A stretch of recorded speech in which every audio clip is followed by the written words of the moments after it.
gina no omo abobo so nti saa summit na ekoso e Singapore abonten so a mampere John Dramani Mahama every Japan ababesing eko Singapore na hona Singapore president e de atudwa se onim se President John Dramani Mahama ebedia de no na niema nye kra no sese de wasi ahyase no wahyase yi no ginidi so obehye oman no ama emu adehye ho atowo mu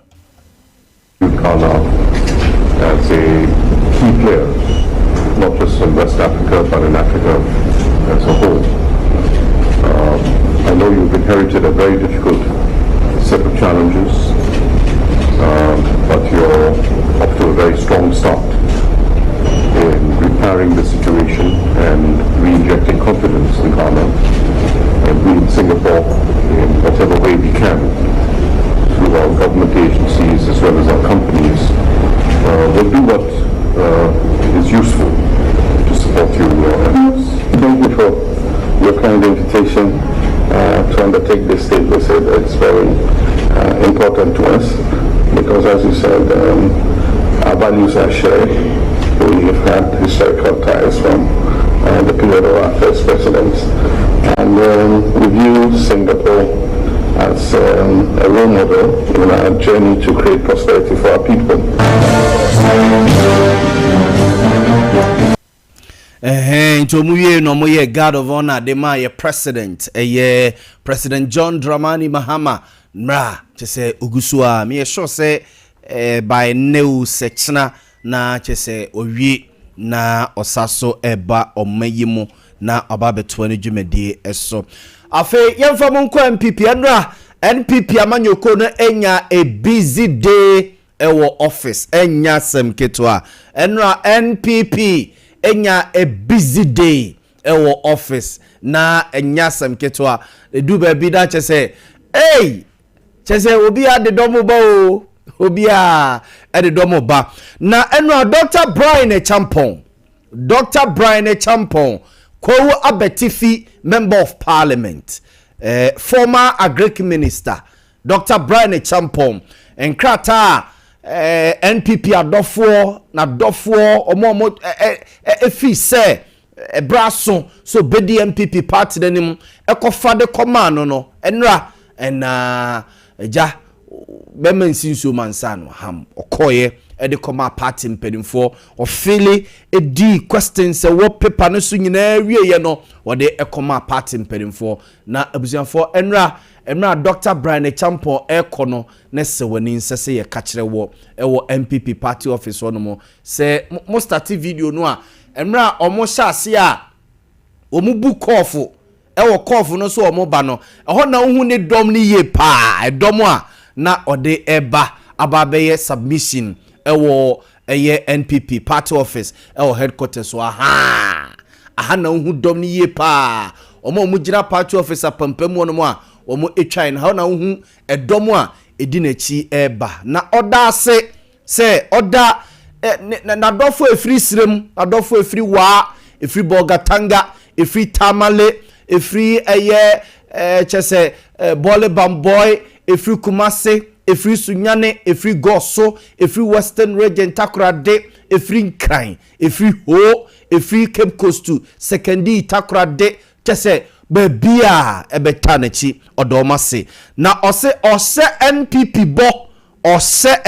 bo se ono ne campaign oba beye no enkoye campaign oba bedidi atem ya ntete ne saa nye saa ene yetete no se onidi amanfo atem ose ono ne campaign oba beye no ebeye campaign odi enkabomu unity eba party nim onkodidi atem bia na ne focus pa ebeye se o explaining issues nsem no so ho de obetima ye ene de ode ba party nim obeboso e de akire amanfo na biem susu de beda na koma so se omo be rebuild party no na party na sa so ya kono Ghana ende so bio yente Dr. Brian Champon emra oye ne submission nyina awieye na afi edomo edi na chi ebe good party office a na omo twe no ode ensem etu omanim kakra. Having presented my documents, I also present a declaration that my campaign will be one of unity. My campaign will be devoid of insults. My campaign will be to explain the issues and the challenges that we have as a party, and the reason why, when voted into office as flag bearer, I shall do everything I can to help in the rebuilding of our party. I will also focus on the reason why I am the best candidate to get power for the MP. This should be the focus of every single party member at this time. So for now, let me take the opportunity to thank you. I have, in all true faith, submitted my documents as best as I know how, and I believe that I will survive the scrutiny of vetting and be able to campaign across the length and breadth of the country. I continue to assure the party and also to send a word to my supporters that there is no need for anybody to attempt to reply, to send any kind of feedback to any attacks received by me. It is a game of politics. Dr. Brian Champon and yetene nkano emra na ode ne forms ema party mpedimfo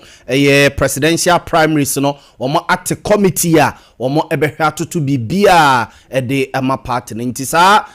committee no ene abejeku no ene hwe receive forms na sankrofo we ekofa ye ni nyina nti emra or submit forms no de ama empenimfo abankwa yebo a ne empenimfo na ewo honom no or the sansem eto omonim se ono ni focus ba unity o medidi atembia be ye focus no explaining issues na biem so no wa hwese party ne rebuilding no bedimu na awie peye na eno ache so no Dr. Brian Champon etu supporters a edi na chi baye na dofo amantimi amanyina no or the future koma womo se obesere ne supporters obi bia odoni bia se enra na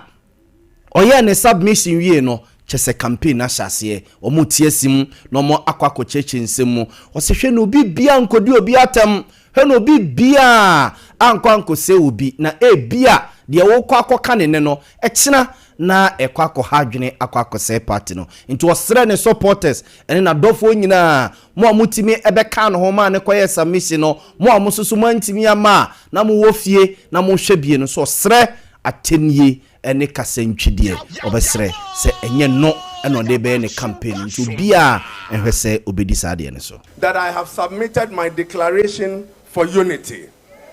for a disciplined campaign. Thus, my supporters, north to south, east to west, must shy away from comments and commentary that smears individuals and ultimately affects the fortunes of our party. I come to unite, I come to build, I come to lead with conviction,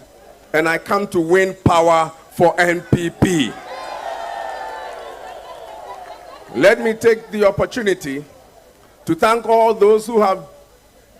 come here to support me.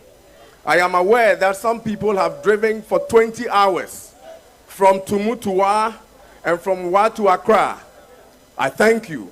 I thank those who came from the northeast and also those who came from the eastern region. I thank my team from Teshi and Krowo. I thank the team from Cape Coast. I thank everybody that came from all the 16 regions. I see the bus. I thank you all. I also want to thank the party and my church for bringing me this far. I'm grateful for the prayer. I thank you all and God bless you. In November,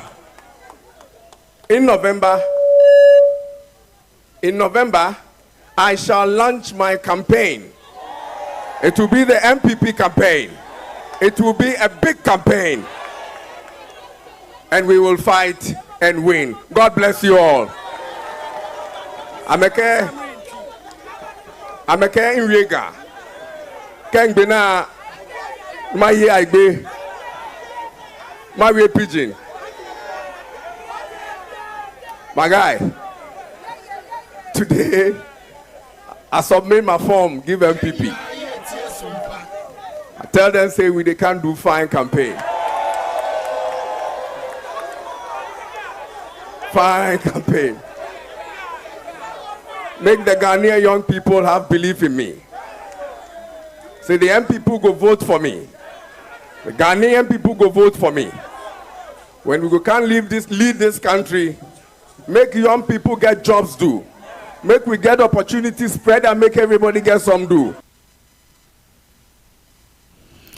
And we Dr. Brian Champo Emra call party office na enkran or de enkrata e command penim for say penim for asese no no or the command penim for na or the sansem we eto eye ne dom ne supporters na dofo animu a o kire wo mo ese we fine campaign enya teni enya no ya debi eye fine campaign e no ba beye o mese ubi e mese ni nu ebie ni o mo build the party na party ni nsaso nya kono e wo Ghana for eni so ahead of 2028 elections ye boaboy ho na yakwa akoto no yento aso na enro enya Dr. Brian Champon ko ena edene form se koye ansa na Dr. Brian Champon ebekono na Honorable Kennedy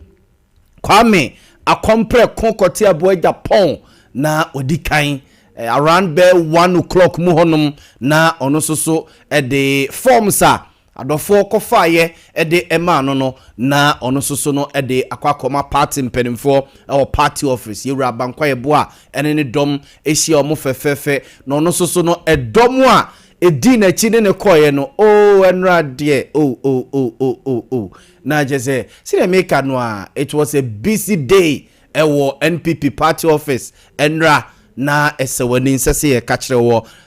former Asin Central Member of Parliament Honorable Kennedy Kwame akompre ko Japan de enkrata na ekoy na mehu se ne ka na otim no o matwere ni mu Ken 2028-25 usade Ken 2028-2025 na say latest cra no ono de betiesim aye campaign no na Honorable Kennedy Japan de asem to Ghana for any NPP party nanim se ose se okase obebie nyuma ema mranted ma ba wa na enya nyuma ya enya num dwa waye bi pen na obesa so aye amamfo enyinini no mo emfatumi ema na Ghana for isufre no. We are going to listen to rhetorics. We want somebody who can create businesses for the youth of this country. I always say that any human being without a job has no life. Do you want life? Do you want life? Then go for television for life.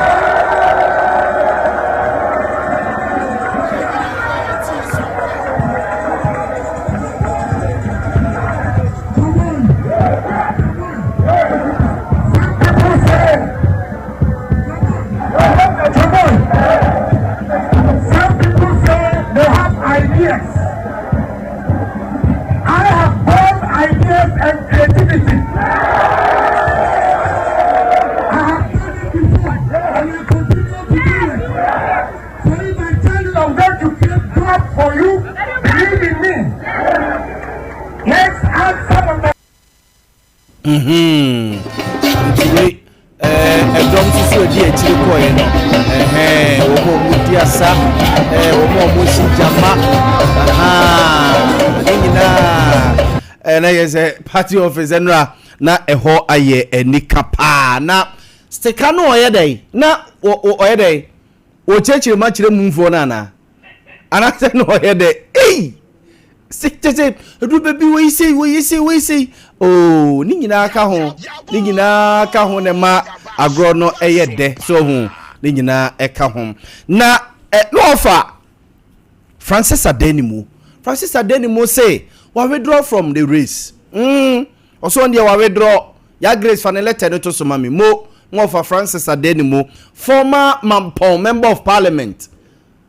we withdraw asante o kenkan nkrata no makan pa what in sema waka wo mu no ebi ho na me mesuma kan na so wode beto so o si sika no o say 46 billion see inappropriate day political timing January 31st for the conduct of presidential primaries or say top down approach to internal party contest which has been severely criticized by many party stalwarts, including myself, as politically imprudent. Or today, seeming the inclination and bias of party executives and one candidate, towards one candidate. And as no, or say the unreasonable and unhealthy monetization of our internal politics, as evident in the astronomical amount of 4,600,000 Ghana cedis being demanded from each aspirant. Yes. Yeah. Asante. Asima working. They need woman top down. Sanema we nyina has been there. Na top down no so wum. There be me say. Sansema work kan we nyina. Enya de foforo. Na no okoye say ya na net. Sanema we nyina wum. Ba se ya nyomo Asante ya nyomo 46 billion. Sa time no man je 5 billion 500,000. We 4.6 million Ghana cedis. 100,000 for ogudi kan ko fa form. 100,000. No cost submit 500,000. Yes sir. Say basis 100,000. The 46 no come who do person. Na me be chiru mu ase me ntomi bo no. Yes say each aspirant bia a wo beba no party no opposition. Party ni sika ye de be organize sa dey we amamo. And you also contribute to the organization of sa presidential primaries na mo kono. One organization electoral commission nyam fa nche wo mu. And sa nyama we nyina ye nyama say electoral commission budget e dey ma wo mo no. It should form part of all these things to curb monetization of the electoral commission staff for do mo be ko polling station and also tie Asante also aban na nkobo MPP o ka na nya oman japade wo mo ye de be oman japade enyo oman japade masa Asante medumu mic no se wuntie mi medumu mic no tie me osu tie me na mi bi bully hu osu tie me ade ai mo mi su mi bully hu enya hangwa na menya o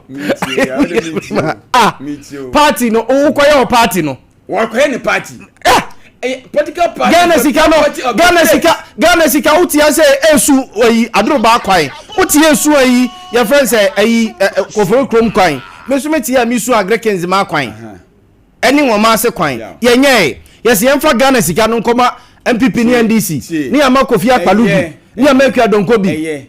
in 2024 elections and no political parties for no kutua Ghana for de nyana no aye katwitwi die no political party no kutua ka nya ba ne fa and dey o minor and a political party it's one na wati ukuo wa so wa kwankura jai be ya de bi to boase adebe mi to boase se sika o sini pa no ankron minister can be man no be president the money we na se ne pa be 50 billion that person would demand the money back Asante bo be president do ni 50 billion da ho krache kwanu tum ye ni agro na ye to mampanyi no yan mampani akonya no se bi ensati enya se mi wonim je o mtemi 50 billion na fa ene se ne wetu yeku ku yeku bia no akwa oba ye be fa na because oba ye be ku oba ye be ku David yeku nya what is it you see the point is democracy no enye ye nton masa democracy be expensive but it's not to this extent. It's not to the other extent. When people or say maybe can people say the American opinion say electoral commission the budget no be here no. I say parties in promising it should be part of it. 4.6 billion 4.6 billion. Electoral commission man say yo 4.6 billion you say 4.6 million 46 billion sana na dey mo kan say 46 billion sana work but American 46 billion per yeah me point ni say electoral commission budget e dey man no political parties ni nyina promise na it should be taking charge of that when you free so this stage where they across so you free so stage where you across so when your time I offer forms now there submission now the 500,000 bank draft no aka ho now dia momo after no redevelopment and organization of Saniama wey nyina mo kwakwe no you should be able to cough that money so want the American opinion say electoral commission yetimi disqualify okra political party bi wo ho a say on penny ma ya no me buy out me ba politics e kono debut me ba say smaller parties no and then omo de omo nto abani bi omo nto bi na ho boaso na kwankro and then omo de omo nyi 46 billion no omo nyi 7 billion we ti Oba say CPP emra omo call primaries presidential primaries omo ko yi akosia sapon kuma se den sa sikasemu yama candidate ni bebre e draw obekai ya party no omuso obi a party bia wo ne de what you say oso a na usika koso uso a wo de wo form democracy no democracy e run no yaw e se bibia yes electoral commission ni nyamutwa kan se ye hwe se inefficiency of the audited account bibia party so de ko efi ni akọ no so constitution review commission you be taking care of it say commission ya asante ehun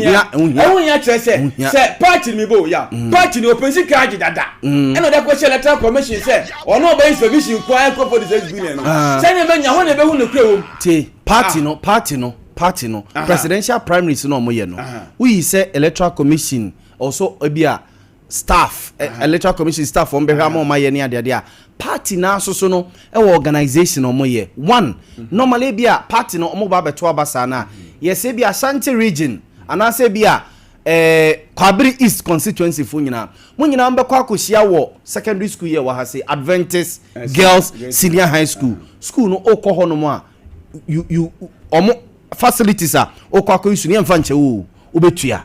utua wi a delegates na party man e kwa akohia wo honom na akwa akoto aba no delegate no one e bia transportation ye be arrangement for e bia bus e be convey omo e de omo akohonom ye be arrangement for security police beba and Asante each police officer ba ku bia no ye wa amount be nkesika no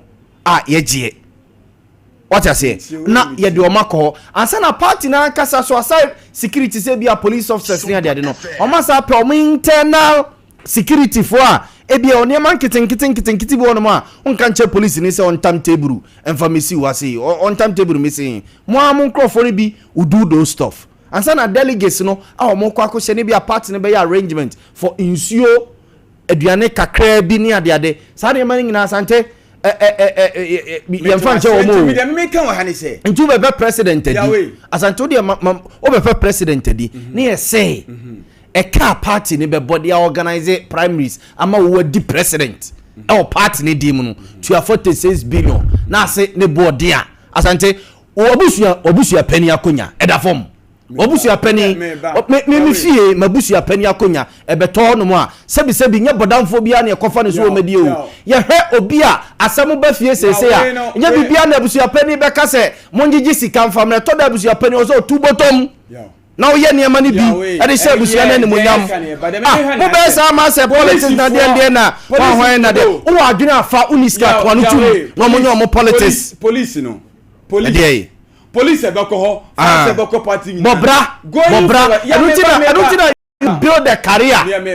maybe adu chum ka asem we say it's about time again your politics baby e dey ka kono yen start yen hunu say nya obia kekese nipa no ye university a wonya adwuma da yes ya to Obama na as MP na within 4 years ne party ba be ma wonya ho si ya tam yen start asumasi we ya ye to Obama no wa bobra be so yen semtweni Asante abo a aye journalism for 20 something years what I say ni journalism career na wa ye no wonya stint with top notch media houses and a contribution towards journalism and me can say broadcasting near the no is there. What I say? And you be a school na just because I say constituency is one why no. Yeah, the aboa kwa kujina beto amomo na. Eti building a career no be nyasika to bottom. Inteduru say ye iska ube yibi. Asante. How do you know nya grade da? We should find a way to cut the numbers. It's a billion say ya pege sika no 46 billion because of when no unisika kwanu tu na for adwene ne kota obi achi nipa no wo sika no for adwene ne ma no no fanko can say police for the any 57 electoral commission going for electoral commission here no ye party no na ye na de ansa na akobo electoral commission amane say electoral commission no and me bully you say electoral commission me put there bully there me am me so there me ntwema me ba say electoral commission obeko police obeko sanima we nya ya any nya no should be part of the state state never force because president no me onya dwene da state say commander na o ha me bo edu ho because that is part of the duration of that particular pese command ni ntino ipatiri bi ko mutiri bom say wak ne Kelvin yeah so that party no me say party no so oboka party atu mi bo me ba je gogo to aba e wo e penny say akwatia ne we obi asore no te party a state ne emanisika no for organizing the primaries na Ghana sika say ntina o say Ghana sika say enema pie ne ye ebi ne dey ayifu won mo ko koboa nipa 8 omunya nkwenhyei dem mo say 100,000 na wo ne ye chekere ade we de so awa ya asante to I said you 100,000 you know mo so dey mo 100,000 asante me bu say na wo say me say nu ntira say okoso e nti na wo say efunu kura na so de to obi ka mu a asante me kire wade efunu odi tu obi ka mu a odi tu obi ka mu say efunu keke wafa to obi ka mu no e say ye ho amamre nukre no we say na say ade wasante say na ade me ba woja asante ya na 100,000 no na ye busu apani no ya we 100,000 di anodene wo say 100,000 anodene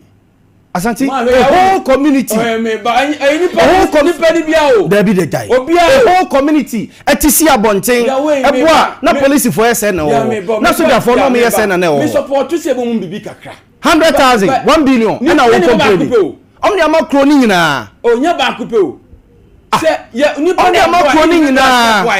na me kase se pese ya de monumental yaw ebia se school kana kwesi wo ho the memory of the nipa na filo ko betimi but ya woni ade ba ko ya me ya dachi bi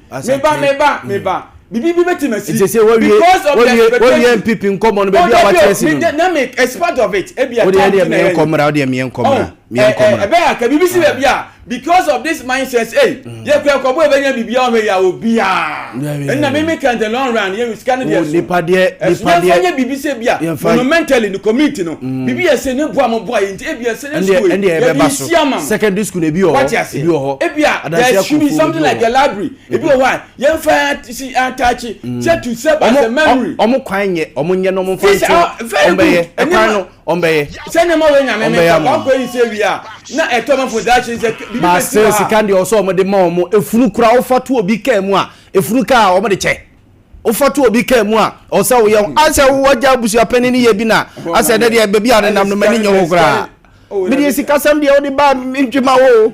maza o se sikasevias so hu kate ne ma bi ti na ye befia ye wo mo mbe hihye nkonya o mo mbe hihye teburu ena de ono so kire se yes ye ni me na me ye odin din sika boa nka ewiase nka ayi se nka nyina nka epe ko bia ka bia na so aka bia kire no na woko debe wiase no enti se onyakopo no boy ne kra ne ka kire se we ni me doba o so many differences wom